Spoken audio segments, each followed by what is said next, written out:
Welcome to the Milestones Motivation and Money podcast, hosted by Angel Radcliffe. Tune in as we discuss finances, success stories, and inspiring vibes that will help nurture growth. Hannah, welcome to the show. Hi, Angel. Nice to meet you. So glad to be here today. I am so glad to have you on and have you discuss with us how leaders can shift out of a burnout mindset. And boy, can I tell you, burnout is real. It's one of those things that it's hard to get out of the funk. And I enjoy you bringing your expertise to the show today. How about you give us a background on you and how you got into being a career coach? Absolutely. Yes. So I guess the journey started when I experienced my own burnout. And I've burnt out more than once in more than one career and more than one job. And it was the last one that really shifted my world because I burnt out hard. It was like one of those, you hit a wall and then you just don't get back up. And I literally didn't get back up. I was in bed and I couldn't get out of bed for over a month. And it really frightened me. I was working full time in tech. I have two babies to take care of, primary earner in the household. And this just not being able to get up really frightened me. And it just opened my eyes to how absolutely critical my being is. And I went to doctors and nothing was wrong with my body. It was just that I was fried. And I had to get up. I was like, this is the most important thing in my life right now, is to turn this around, because I can't just take a 2-year sabbatical. I've got kids to support and take care of. I need to show up at home. I need to show up at work. Like this is unacceptable. I was just in a position where I had to figure it out, and I did, and I recovered, and it took a long time. And so I think my mission right now is to help other women identify the red flags, see it coming, hopefully stop before it happens, because recovering from like a complete burnout when you're not able to get out of bed, that takes a long time. We can do it. Ideally, we turn it around well before you get there and get you re-engaged and loving your career again, or restructuring your career path to the one that you do love and feel great about, so that you don't end up in a position where you run out of steam and you're not able to show up for what truly matters for you in your life. So that tipping point in my life was when I burnt out and I was terrified for my own sake, for my children, for my career. I just thought, oh, I can't just let this all fall apart because I can't get out of bed. Wow. Thank you so much for sharing some of your journey. You mentioned something about red flags and helping women understand and identify those red flags. So I think we've all been at a point of burnout throughout our personal lives or at work. But how can someone know when they are burned out? What are those red flags? I like to think of it as like there's stages in the journey. Like it doesn't always happen all at once. Although when it does happen, you're like, wait, I guess I saw this coming, but I didn't realize it was going to be so bad. So the first signs is just that the job stress is getting to you. And so that looks unmitigated stress. It looks like irritability, anxiety, insomnia, poor concentration. Sometimes we get those gastrointestinal problems, headaches, and migraines. And then where I feel like it shifts into a stage 2 is like when those symptoms, those physical symptoms, are paired with cynicism and detachment, when you start to lose faith in your own ability to show up. Your enthusiasm for your work starts to diminish. The career that you worked so hard to get into, that you fought so hard for, that you used to love, no longer brings you joy, and in fact may be bringing you pain.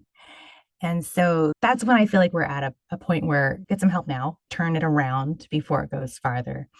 And so signs that you're mentally checking out are like loss of enjoyment, pessimism, isolation, detachment, lateness or like procrastination, and resentment. Resentment is the big one. When you resent your job, or it doesn't always get attached to the job. Sometimes it's like everything in your life. When you start resenting the things that are on your plate, whether it's parenting, whether it's your relationship, whether it's your job, that resentment is a really big like red flag to tune in and listen. And then stage 3 is when you feel hopeless and you're having poor performance, when you feel inadequate and you're easily overwhelmed and you start losing your confidence. And we don't want to get to that point, but you can turn it around once you have, because I did, and I've helped other women as well. So that's how I think about it in my head. I realize burnout is a big, complex topic that encompasses a lot of different things, but those are the signs and symptoms that I would pay attention to on your journey. So I feel as though when we are in this phase of burning out, I think sometimes it's one of two things. The first thing I think is because people fail to set boundaries. Mhm. And if you are speaking to a team of people, can you share some examples of how they can set healthy boundaries in their professional lives in order to prevent burnout? Absolutely, absolutely.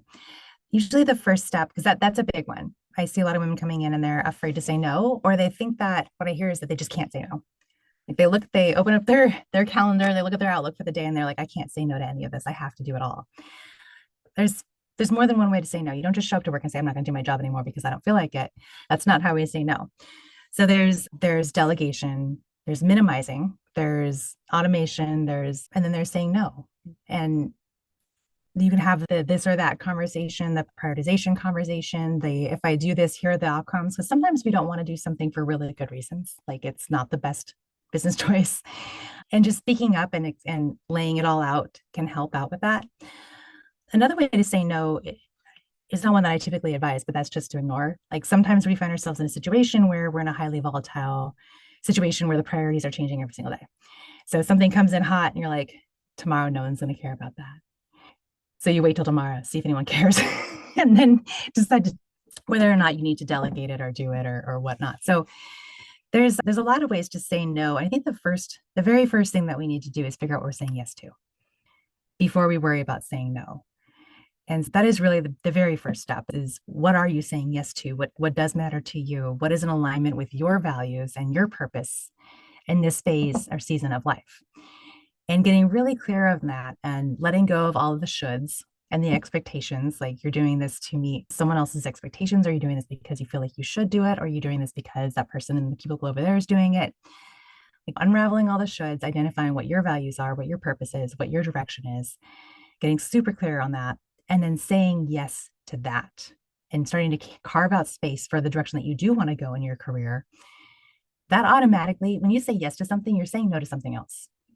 And so when you say yes with intention, with purpose, it becomes so much easier to let the rest of the things fall to the side, be delegated, be deprioritized, because you have a purpose that's in alignment with your vision for moving forward. When you say yes to something, you're saying no to something else. Always. I've Yes. never framed it up as that way, and I love it. I'm gonna have to use that one. And you said something else, being aligned with your values and your purpose. And I think that goes down to understanding your why. Of Mhm. course, people have to understand their why when creating boundaries, but I feel as though many times people have a hard time saying no because they feel as though maybe they're not going to be thought about for that next opportunity. And myself and a colleague had this conversation a few days ago where we're both like on a call at 8 p.m. and we're like, oh gosh, it's not enough time. And we were both doing something that we didn't necessarily care to do, but we were like, okay, if we say no, maybe they won't choose us the next time. We won't have that visibility. And I think a lot of people think that in the corporate arena.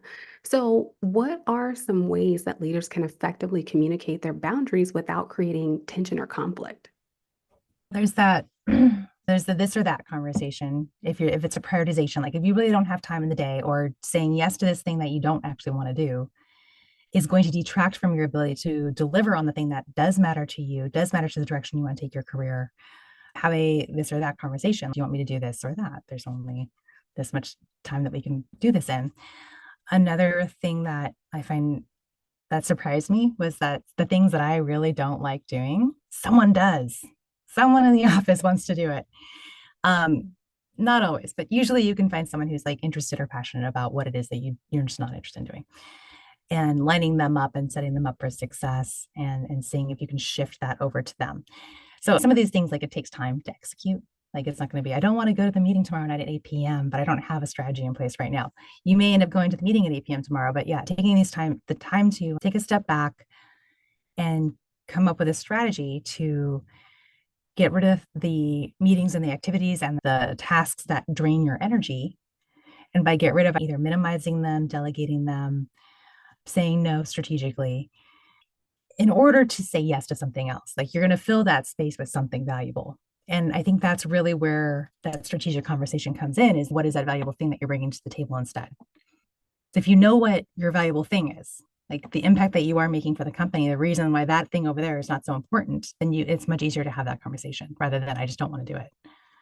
I agree. And I feel as though there might be like some misconceptions about setting boundaries. I know there's some people who feel guilty when they set those boundaries. So Mm. if you're a leader, you're leading a team and you're tasked with multiple things or you're asked to do multiple things, what approach would you recommend for someone to take so they don't have that guilty feeling of enforcing their boundaries? So the first thing to realize is that you are the linchpin of your life. If you are not able to show up as your best, highly engaged self, you're not going to be able to get the results that they want or the results that you want. So, the results that your company's counting on you for is more than just your face time or your time hours, right? It's you're delivering something of impact, and getting really clear on what that impact is can help with the guilt, because your highest goal is going to be delivering whatever that impact is, and make sure that your boss is aligned with you on that, your team is aligned with you on that. You know what the impact is. And if something is going to get in the way of you delivering that impact, that value, something that's going to drain your energy, then you can start to, create boundaries without feeling guilty, because it's for their best interest as well as for yours. Protecting your energy is your job. Because if you are drained and non-performative, that's not going to serve them. They're not going to get what they need out of you. So yeah, there's no reason to feel guilt. I understand the guilt. I do. I understand the fear that's behind it. Like you're saying, like, the loss of visibility. So visibility is something that you need to actively manage. And saying no to one project, if you're managing your visibility as a whole and your strategy and the value that you have said that you are going to deliver and that everyone is aligned, that's the most important thing, then you should be able to manage your visibility and get the things off your plate that aren't going to move that forward. There are going to be times where there's a sacrifice that's required. And as long as it's really clear that it's a sacrifice and it's having a negative impact on the thing that you ultimately want to deliver, I think that's fine. As long as people are all realize like this is going to diminish the bigger picture here. But sometimes we do have to pull one in for the team, but don't make that your default, and don't feel guilty for not doing it all the time. Hannah, those are great points. And one of the other things I would like to bring up is how people push your boundaries or they disregard your boundaries. Can you share with us some ways or guidance on how leaders can navigate situations where someone's disregarding their boundaries? And here's an example. I know a lot of people have families, multiple responsibilities outside of work. Some people will say, no, laptop is closed at 5, 5 o'clock. And then you have someone messaging you at 8 o'clock, 9 o'clock at night.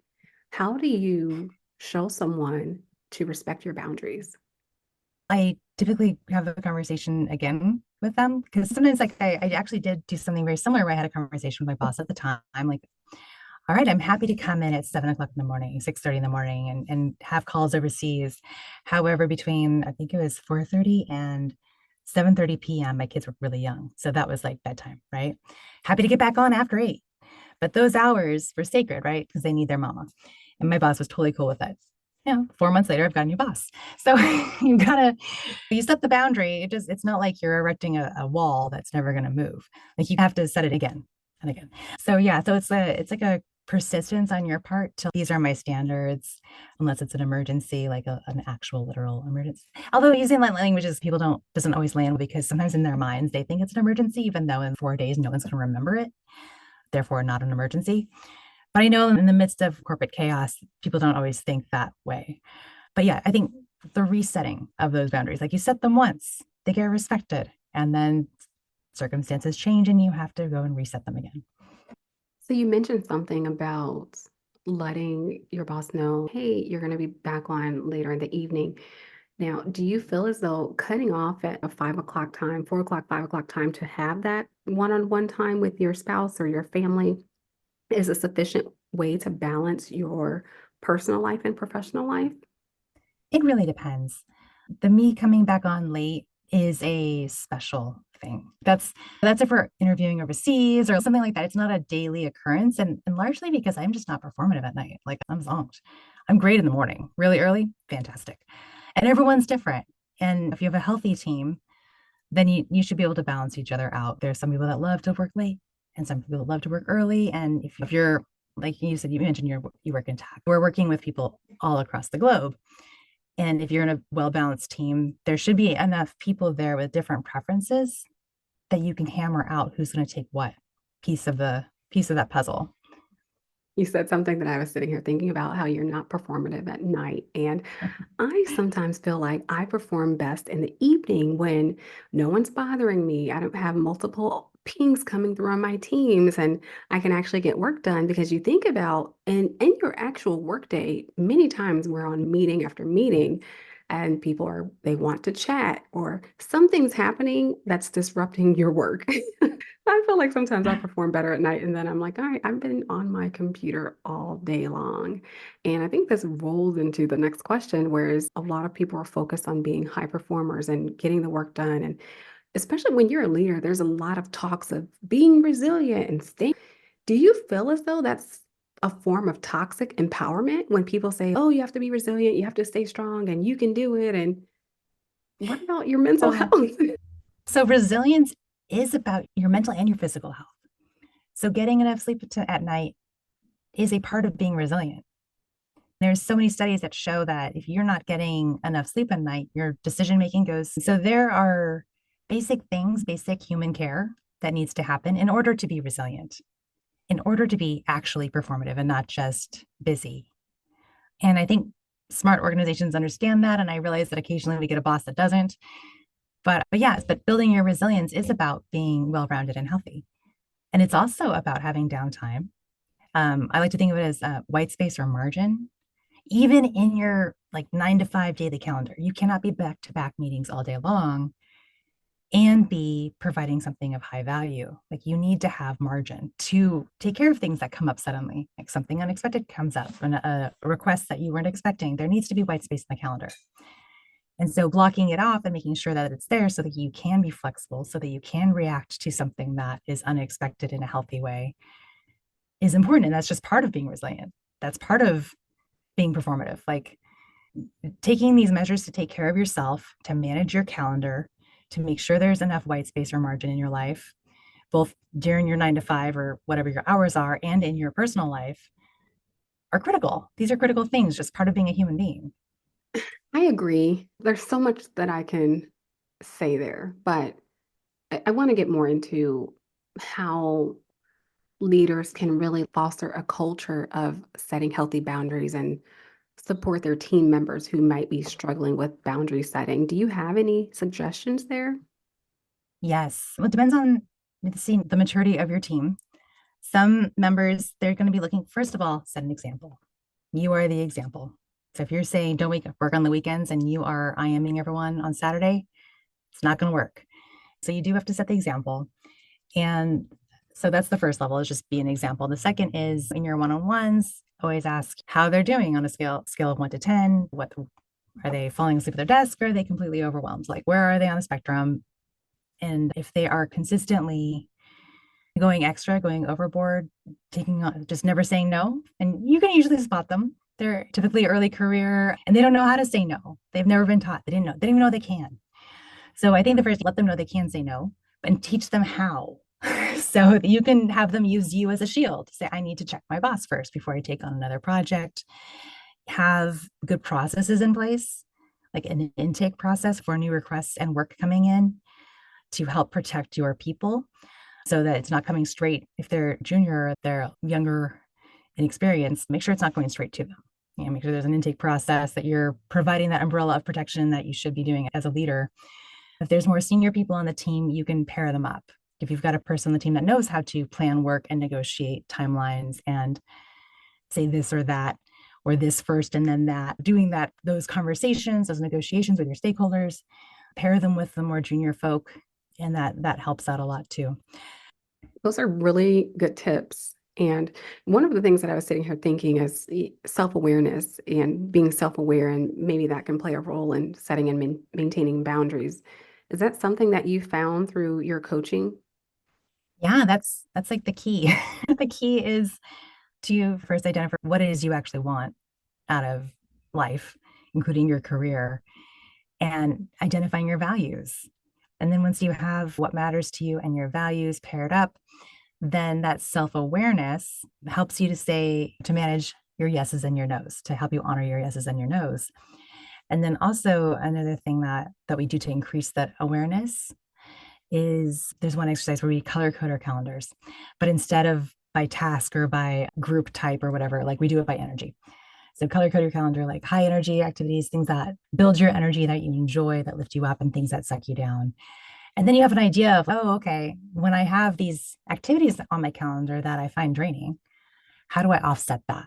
Can I squeeze a walk in or something that'll help balance myself out so that I can continue to be performing at a high level and I don't get to that point where you just hit that wall or that afternoon slump and you're going for the caffeine or the sugar that's just going to tax your body even more, especially in the long term. So it's building awareness with intention and looking for ways that you can add in simple activities and tools to manage your stress, to bring your nervous system back into the parasympathetic, or which is like the rest, digest, and heal state, which is also the state of being creative. It's a beautiful space to be in. It's that flow space.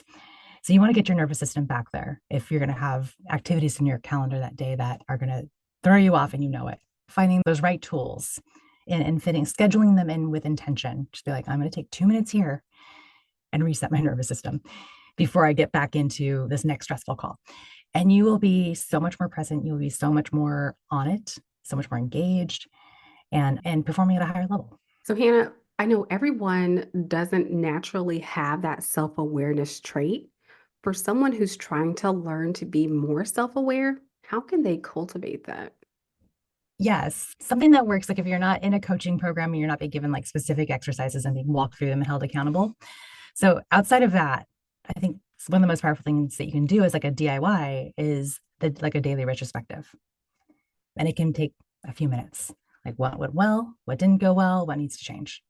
And think about your calendar, think about your energy levels throughout the day, think about how motivated and engaged you are, think about your own values and your own career path and your desires and see how that day lined up. And just do that every day for a while. And it's really low maintenance. It does not take long. This is like a few minutes. And that'll help you as the days go on, as you're going through the day, to be aware, oh, this happened yesterday or this happened last week. And I can shift how this occurs for me. You start to become more strategic in how you approach your days, how you approach your week, how you manage your calendar, and what you commit yourself to. So, is this something that you provide in your coaching program, or do you have resources that the audience can work on to focus on their boundaries and managing their Yeah, burnout? I do. It's like a cheat sheet. And it's called How to Work, I think 20% Less, but really it's about getting focused and efficient and purposeful in how you manage your day and your life.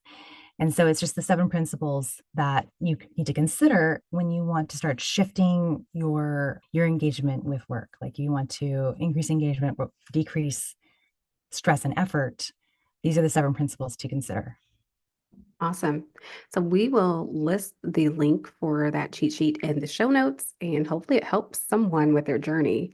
And speaking of burnout, we talked about like managing setting boundaries. We talked about all of these things, but I don't think that we focused on how do you actually come back, rejuvenate? What are some things that you can do to rejuvenate outside of work if you are suffering from burnout, but you want to still focus on your responsibilities. So, how do you balance? What are some suggestions for someone to balance?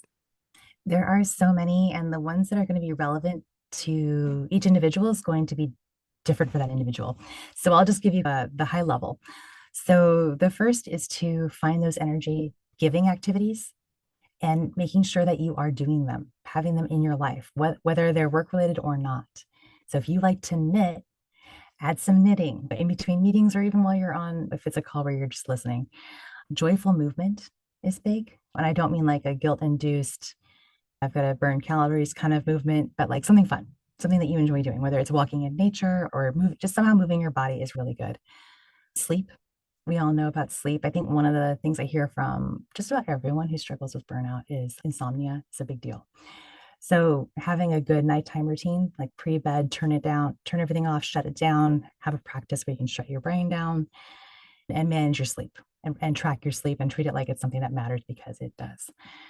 Nutrition also matters. I don't mean go on a diet, please don't. But what I do mean is eat for nutrition, eat for energy. And that's just be a nutrient seeker, eat things that are high in nutrient value. It's basic health stuff in addition to to add joy to your life.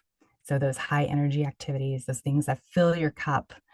And then there's also rest. And you could build your own custom toolkit of activities that kind of reset your nervous system, everything from 2 minutes of box breathing to completely reset your nervous system, like really fast, to going to a spa and getting a 90-minute massage. Like the tools are endless. And what you want to do is have enough tools of varying cost, time, availability so that you can use them throughout the week at various points. So I think just getting a really robust tool belt of nervous system resetting tools to help you get back into that parasympathetic state so that you are able to recover, rest, and heal and be in the best state of flow and creativity, as well as just making good choices to support yourself and not feel guilty about it and let go of the guilt, because always remember that without you, your career does not exist. So taking care of you is your job. That is really great advice. And who doesn't love a spa day? I know. I do love spas. That's usually my number one solution when I'm getting stressed or I feel like I'm getting to the point of burnout. I'm like, just give me a spa day. That's all I need. Yes. Sit in the steam room and relax and don't think about work in your meetings. I appreciate all the advice and tips that you've shared today, Hannah. It's been so great having you on the show. And we, of course, would love to have you back. I know we're here towards the end and I have so many more questions, but we'll save that for maybe a part 2 down the road. One thing I would like to ask you, if you can share with our listeners, in your journey as a leader, what is one piece of advice that you can share with someone else to carry on with their leadership journey? Don't give up. I think just not giving up on your own vision of success. Okay. I think that's super important because you have so many people who, and this goes back to what I was saying, resilience, not giving up, keeping the goal in front of you. Do you have any tips around pushing someone? Let's say they're working on their goal, they're not getting any traction. What tips would you give to empower them so that they're not giving up? Sometimes a reframe is helpful. So taking a step back, and sometimes I love to go too fast, but I know that a lot of women I work with also love to go too fast. So sometimes keeping that the tortoise wins the race concept in mind, slowing down, stepping back, sometimes even just doing something completely different and then coming back to it. So those margins, those white space, the times in between are so powerful. And then also outside perspectives, which is another way of taking a step back. And then you come back to it with fresh eyes. Because if you just keep grinding, keep pushing, you're likely just going to keep getting the same results. So yeah, taking a step back and shifting perspective, finding a way to reframe, whether that's through conversation with others, whether it's through taking a really long walk in nature. But yeah, finding a way to get some distance and a fresh perspective. So, Hannah, those are great tips. Do you have any last words for our listeners today? Don't forget that you are the linchpin of your life. Without you, your career does not exist. So anytime you are going to deprioritize your own care, please remember that taking care of yourself is your job. It's your first job. And then as you do a great job of taking care of yourself, you can show up even better and actually get what you want out of your career without running out of steam. Thanks for listening. Stay connected with Angel online on Instagram, Twitter, and Facebook at Miss RMBA. That's MISSRMBA. Be sure to subscribe and review. Join us next time as we continue to empower you through milestones, motivation, and money.